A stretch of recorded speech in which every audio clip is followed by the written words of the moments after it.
First at 5. From the University of Florida's College of Journalism and Communications, you're watching WUFT News. Tonight on WUFT News First at 5, a business startup in Gainesville promises to bring farm fresh foods right to your front door. And in Marion County, a major grant will reshape daily service for people with developmental disabilities. And a highway patrol investigation gets to the bottom of a fiery crash on I-75 in Gainesville 2 weeks ago. Good evening. It's Monday, November 30th. I'm James Torres. And I'm Jenna Sands. Thanks for joining us. We start with an ongoing interstate problem, also blamed on a truck driver. WUFT's Paige Andringa joins us live from the newsroom. Paige. In Marion County, it was a dump truck that wasn't even on the interstate, which has caused lingering damage. The dump truck was on County Road 329, but it hit the bridge for the I-75 overpass, damaging the supports for the outside lane. Holiday travelers have already felt the pain of the lane closures, and repairs have yet to be made. Travel times nearly doubled this weekend after a dump truck hit a northbound overpass of I-75 in Marion County. Well, throughout the holiday weekend, there was a short area right there northbound at the overpass that had to be closed. It was actually the outside lane. So traffic being so heavy was diverted into 2 lanes versus the 3. The dump truck was trying to go under the I-75 overpass when it hit it, leaving 1 lane of traffic on I-75 northbound closed. Officials also closed County Road 329, but did provide a detour route. To try to cut back on travel time, many drivers have resorted to using highways 441 or 301. I was going 5 miles an hour, so I decided to veer off towards the villages at the next exit and just get to the county roads and take back roads all the way back, which were still pretty backed up, and then it took me an extra 2.5 hours just to get here to Gainesville. DOT says the pinch will get worse tomorrow, with 2 of the northbound lanes closed from 9 at night until 5 the next morning.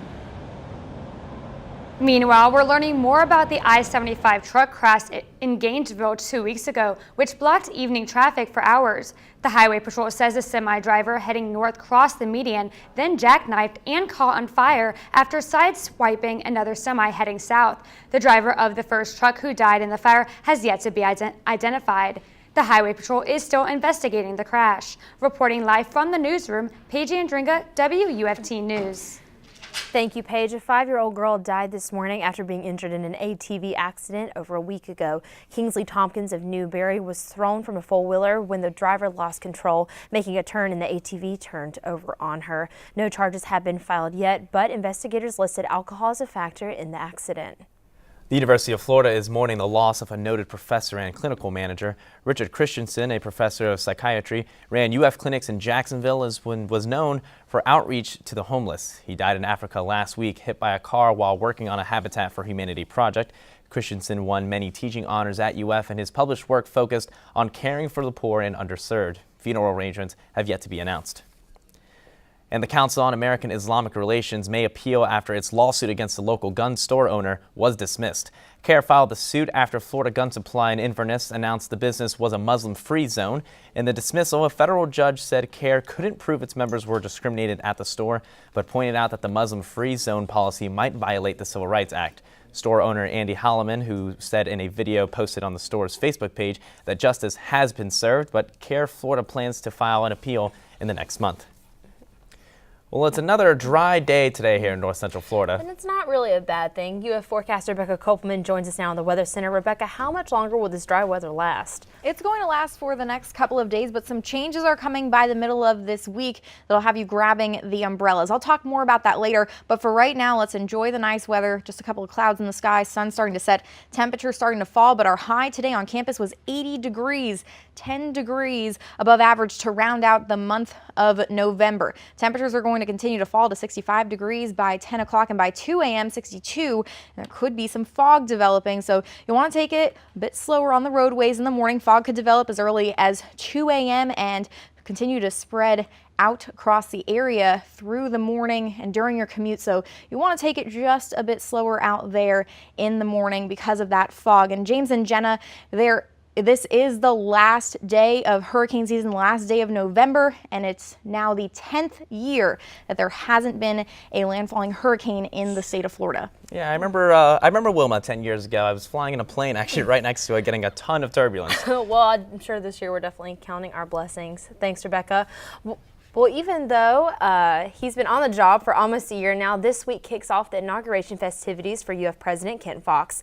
Fox was on campus today meeting with students, discussing ideas for the future of the university. And for this president, having a personal connection with students is essential to the job. It's the best part of my job, learning and meeting students on a one-to-one basis. I can do that through social media, but there's something special when you actually shake their hand, learn their name, learn what year they're graduating, and look them in the eye. And so this is what this is all about, is making some eye-to-eye contact with our wonderful students. But he didn't wait for the week to start for him participating in some UF traditions. President Fox served as the honorary Mr. Two Bits at Saturday's Gator football game, and he'll have several more events and open houses this week before his inauguration on Friday. Advocacy Resource Center in Marion County has been helping those with intellectual and developmental deficits since 1959. And 56 years later, the organization received a grant that will leave a huge impact moving forward. Ben Murphy joins us in the studio now and talks about a $600,000 makeover. Ben. Yeah, and with that grant earlier this year, ARC is actually finishing up renovations on their old workshop and building. Just over a week out from finishing the building improvements, everyone on campus at ARC Marion is thankful and ready for the changes. ARC Marion is an organization that works each day with adults and children with developmental deficits. At the center, clients are taught how to carry out everyday functions and build relationships. I like it here because I have all my friends with me. All my friends in this table right here right in front of me. This year, the organization won a $600,000 federal grant to renovate one of its old buildings. The construction is just over a week away from being finished. And our reaction was excitement because we've been wanting to do this kind of expansion to where we're doing more daily living skills for a long time, and this gave us that opportunity, so we're very, very happy to get up. Obviously, the employees here at ARC Marion are ready for the $600,000 grant that was given to them. But it's the 170 plus members who are really excited for what's to come. Yeah, I can't wait! The building they once called the workshop is transforming into a multi-purpose building with an art room, workout facility, kitchen, computer lab, and music room. The dedicated facility will help ARC teach clients the day-to-day skills we often take for granted. Things that are simple to us and we take it for granted are the types of things that we teach our folks every day. ARC is now starting to slowly take people off its client wait list as the new space comes online. With 170 clients now and more in demand for services, ARC Marion may be helping 200 people by the start of next year. All right, Ben, thank you. Well, there is a new online business that is out to make Gainesville a healthier place. A University of Florida student has set out to shorten the distance between a farm and your doorstep. Rafael Perez has more. Getting to the farmer's market because I was lazy and because I just struggled getting there and parking, and it seemed like kind of a hassle to me. So I tried to find a solution for it, and it didn't exist. It didn't exist yet, so I decided to create it. Vivek Kumar started Farm Fresh Florida to make it easy for everyone to have access to fresh produce. We bring organic produce to people all around Gainesville. There's a couple different ways that you can get your fresh produce. You can come here to the farm and pick your own food. You can go home, pull out your laptop and order it online. You could also just use your phone, pull it out, place the order, and wait for it to get delivered right to your doorstep. Kumar says he just wanted to make the process of eating healthy as easy as possible. The order must be placed before 3 p.m. on Monday, and the customer will have it on Wednesday. And there's a level of accountability when you're buying from someone. Either you're buying directly from a farmer, or you're buying. There's a short chain of from the consumer to the farm. Galligan says the faster the consumer gets the product, the better it is for everyone. It involves spending a little bit more money, but I think in the big picture of where your money's spent and what you get for it, and the environmental benefits and the social and economic benefits of spending your money locally far outweigh the little bit extra you might spend. The company has been running for 5 weeks now, and Kumar has 12 loyal customers so far. And if you want to place an order, you can go to farmfreshfl.com. Well, WUFT News First at 5 is just getting started. Coming up today with Cyber Monday, see what the online retailers have going on to try to one-up Black Friday. Plus, Amazon gave us another look at their drone delivery program. We'll have the details on that and more coming up in our consumer and entertainment news segment. And I'm sure you heard about the travel troubles across the central United States with that storm system causing some trouble in the central U.S. It's staying to our north, but there's another system that's developing and it's going to bring some changes by the middle of this week. I'll let you know exactly what you can expect coming up after the break. You're watching WUFT TV News.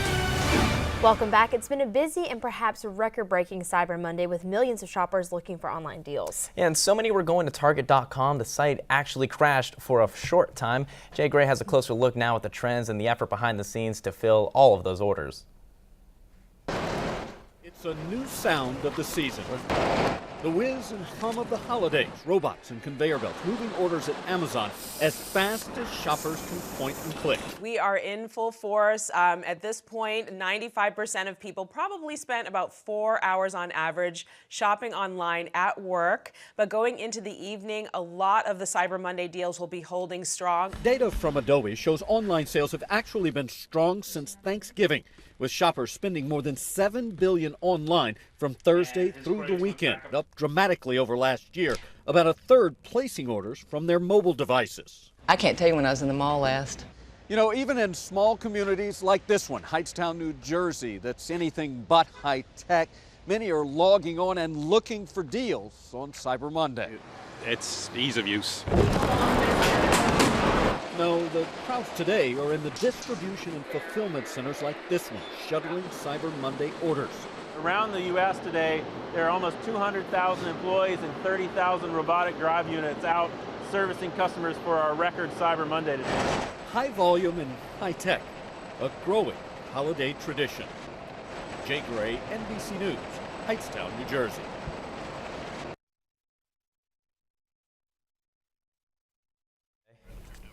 Consumer attitudes in Florida were trending up heading into Black Friday and Cyber Monday. The latest consumer sentiment study by UF showed a 2-point increase in the past month and more than 5 points from this last year.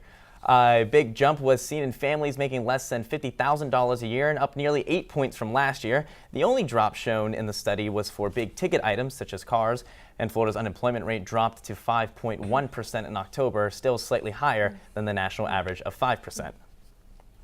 Well, there's nothing worse for me than ordering something online and then having to wait weeks for it to show up. Yeah, but well, there's a commercial now that offers a potential solution to that problem, and our own Laura Brero is here to tell us all that news. That's right, you too. Amazon has released a new commercial saying that its new drones will take your deliveries to the sky and it'll bring it to you faster than ever. Amazon has unveiled a new video pushing its drone delivery system Prime Air.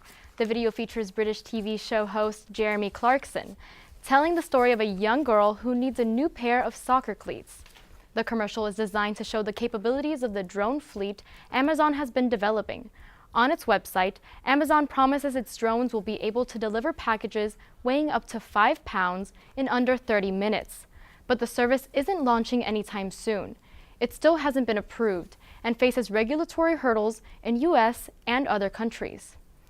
At the box office, the final Hunger Games gobbled up the Thanksgiving weekend competition.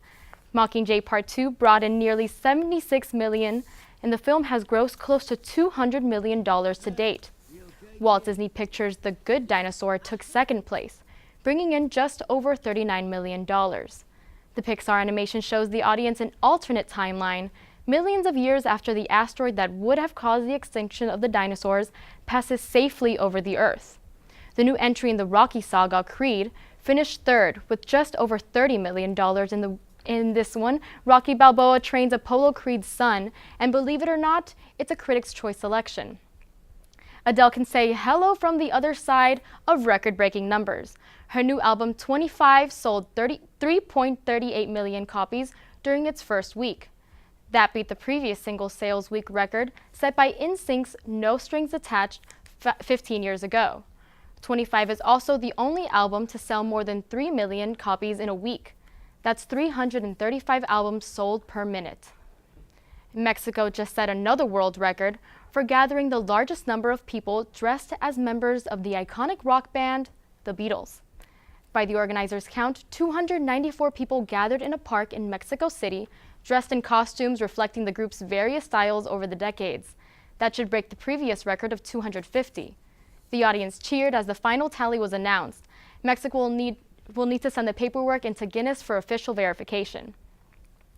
Thousands of protesters marched through central London yesterday, calling for world leaders to take strong action on climate change. Similar demonstrations took place around the world. Tom York of Radiohead was DJing on the Greenpeace float, and actress Emma Thompson was among the demonstrators asking politicians to reach a binding agreement as the climate talks begin today in Paris. This is our planet and we're in deep, grave danger. And one of the reasons that we are is because the summits that we've had before have not been acted on not on any level. And in fact, we've gone in the opposite direction and have consumed more fossil fuels. It said that climate change, once seen as a fringe cause, is now the issue of the 21st century. And speaking of powerful women in Hollywood, pop singer Pink is the new UNICEF ambassador as of today. As an ambassador, the Grammy winner will focus on children's health initiatives, specifically on active lifestyles and nutrition, serving as a spokesperson for the charity organization's new initiative, Kid Power, through an activity tracking bracelet and app. Kid Power is designed to inspire children to live healthier lives. And she's also raising money to deliver peanut paste to children all over the world. Well, I'm sure as a super mom herself, she is more than ready to take on this new project. Yeah, she's a very strong personality kind of a person, so I can definitely see her making an impact. Laura, thank you.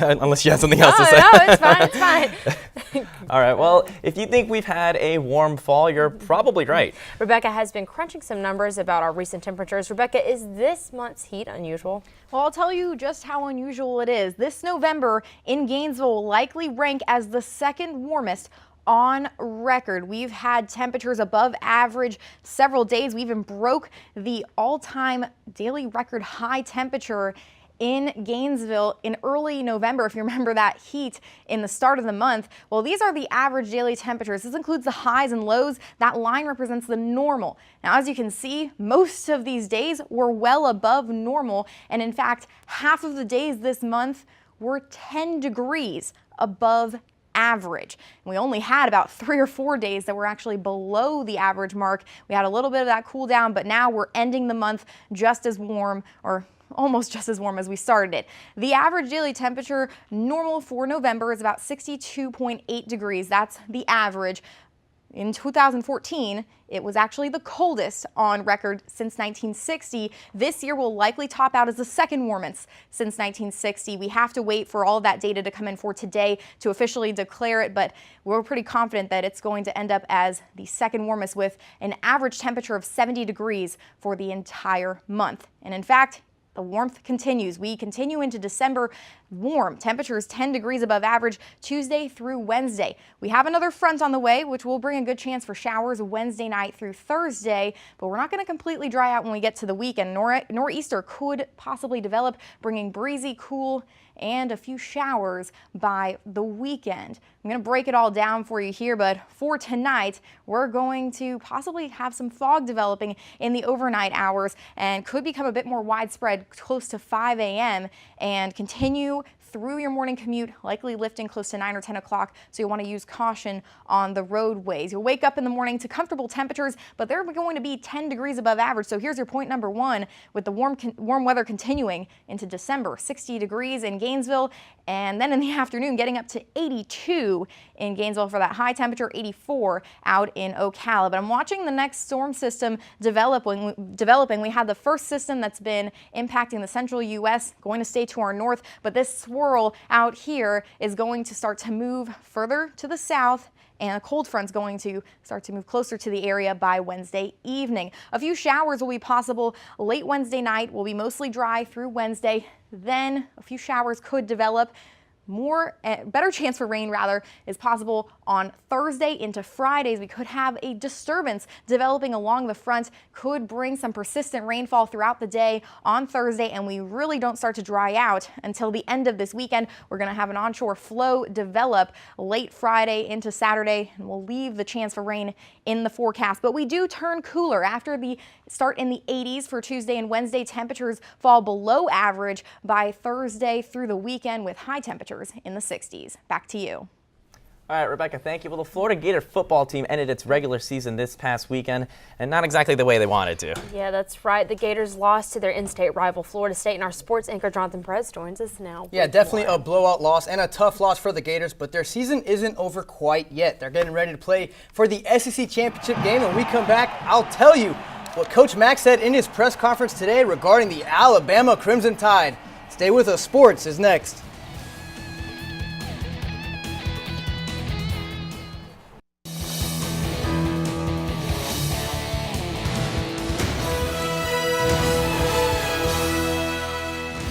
Welcome back to Sports. I'm Jonathan Perez. Well, Florida's 27-2 loss to the Seminoles on Saturday was an embarrassing one. The offense failed to put up any points and failed to convert 3 times in the end zone. And as ugly as the loss was, it's only the second loss for the Gators this year. And now they need to change their focus because they are playing in the SEC Championship game against the number 2 team in the country, the Alabama Crimson Tide. You know, but you got to pick yourself up. You don't have time to pout. We're getting ready to play a football team that arguably is the best football team in all of college football, and by all means is the best football program over the last probably 8 years. McElwain very familiar with that program as he was the offensive coordinator for them when they won 2 national championships. Well, no surprise here, if Florida wants any chance of beating the Tide, the Gators cannot have that offensive performance against Nick Saban's stout defense. Treon Harris, he completed 19 of his 38 attempts, threw for 134 yards, and was sacked 4 times. Now on the ground, Kelvin Taylor ran hard for 136 yards on 24 carries, but he also did not score. Florida State led 10-0 after the first half, and Florida's defense did their part to keep the Gators in it. They even forced a safety in the fourth quarter, but in the end, they were just gassed. Dalvin Cook, he finished the game with 183 rushing yards, and both touchdowns he scored came in the fourth quarter. His second with only 20 seconds left in the game. With the loss, Florida dropped its 3rd straight game to FSU. Now, the game served as a big stage for Florida recruiting.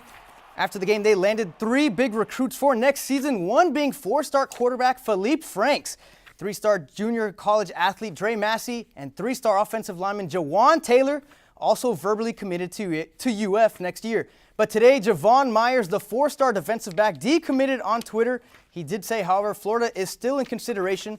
Florida is at 25 verbal commits for 2016. Now on to the hardwood. The Florida Gator men's basketball team will close out its 3-game homestand tomorrow when they welcome the Richmond Spiders. The Gators stand at 5-1 on the year and will look to win their 3rd straight game. Florida's coming off a 20-point victory over Florida Gulf Coast, where they relied heavily on their front court. John Egbunu posted his first double-double of the year, and Dorian Finney-Smith, he dropped 23 points and grabbed 8 boards. Richmond is coming off a big-time 94-90 win over number 14 California, and they are now 4-2 on the year. Tomorrow's game at the O'Connell Center tips off at 7 o'clock. Well, the Florida women's basketball team will also take the court tomorrow in Mobile when they take on South Alabama. The Gators have come out of the gates strong. After dropping their first game to Temple, they've gone on to win their next 5 games. They now stand at 5-1 on the year. This year, the Gators are shooting 46.5% from the floor, and they're averaging 87.3 points a game. Tomorrow will be their 5th game in 11 days, and Amanda Butler knows tomorrow is a tough challenge. And this is a quick turnaround, you know, a long trip out to Colorado and a successful trip, but still a long trip, and you have to kind of balance out the physical and the mental fatigue and make sure that you're conserving your energy at the same time exerting your energy in the right areas. The game kicks off at 8 o'clock tomorrow. Well, it's now the 25th straight year the Florida volleyball team will see action in the NCAA tournament, and this year they will again open the 1st and 2nd rounds here in Gainesville. The O'Connell Center has treated the Gators well in NCAA tournament play. They are 48-7 when hosting NCAA action in Gainesville. The Gators, who finished the year 22-6 overall and 13-5 in the SEC, earned the number 11 national seed, and they will be welcoming in-state rival Florida State, Arizona State, and New Hampshire. The Gators will open the tournament against New Hampshire on Thursday, and if they advance to the second round, they will play the winner of FSU and Arizona State. We don't ever take it for granted. There's not a slew of teams. There's truly only a handful of teams that have played it in the every year in the 25 years that we've been here. Now, the three other SEC teams joining the Gators in the NCAA are Texas A&M, Missouri, and Kentucky. And now, guys, going to the NFL, the Patriots, they lost last night to the Broncos. They're no longer undefeated, but better news for them is that Rob Gronkowski, their tight end, he's not injured seriously. He will not miss the remaining of the season. He just has a couple of bruises on his knee. Yeah, he's a big player for the Patriots, so had they lost him, that would have been not an easy thing to come back from. No, but I'm sure they'll recover well for the rest of the season. Jonathan, thank you. Well, before we go, let's get one last check on the weather. Here's Rebecca. Temperatures are falling and fog could be developing late tonight and early in the morning. 5 a.m. becoming much more widespread and could last through your morning commute, likely lifting by about 8 or 9 o'clock in the morning. So you want to use caution on the roadways. When you step out the door, temperatures above average, but still comfortable. 60 degrees in Gainesville, 62 in Ocala. And we're going to start off December warm with high temperatures in the 80s. Rain chances start to increase. They linger through the weekend, but temperatures do start to go closer to average by Friday and Saturday. Back to you. All right, Rebecca, thank you. We'll be back tomorrow at 5, but your Florida news is always on at WUFT.org. And here at WUFT TV, BBC World News is up next in the PBS NewsHour, coming up at 7 o'clock. Have a good night.